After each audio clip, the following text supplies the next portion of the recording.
How many people actually believe in the idea that the way you think has some effect on your life?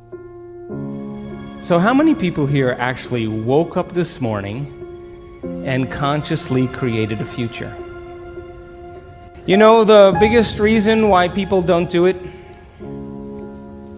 is because you don't really believe it's true. 95% of who you are by the time you're 35 years old is a set of memorized behaviors, set of emotional reactions, beliefs, perceptions, attitudes that run just like a computer program. So 5% of your conscious mind begins to work against 95% of what you've memorized. So the person wants to think positively, but they're feeling negatively. They feel unworthy. And if the brain is a record of the past, the moment they start their day, they're already thinking in the past. Each one of those memories has an emotion. Emotions are the end product of past experiences. So the moment they recall those memories of their problems, they all of a sudden feel unhappy, they feel sad, they feel pain. Now, how you think and how you feel creates your state of being. So the person's entire state of being when they start their day is in the past. So what does that mean? The familiar past will sooner or later be predictable future. That becomes the routine, and it becomes like a program.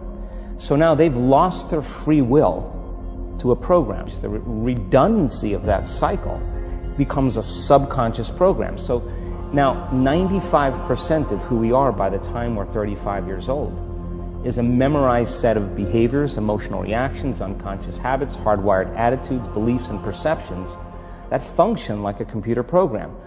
Most people spend 70% of their life living in survival and living in stress, so they're always anticipating the worst case scenario based on a past experience. You can't even predict it because it's programmed subconsciously. And they use the problems and conditions in their life to reaffirm their limitation, so at least they can feel something.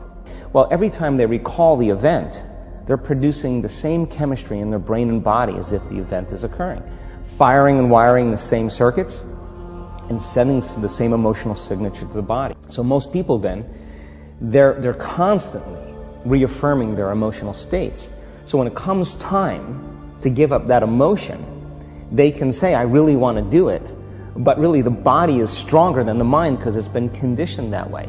So the servant now has become the master. If you're not being defined by a vision of the future, then you're left with the old memories of the past, and you will be predictable in your life. And if you wake up in the morning and you're not being defined by a vision of the future, as you see the same people and you go to the same places and you do the exact same thing at the exact same time, it's no longer that your personality is creating your personal reality. Now your personal reality is affecting or creating your personality. Your environment is really controlling how you think and feel unconsciously. To change then is to be greater than your environment, to be greater than the conditions in your world, and the environment is that seductive.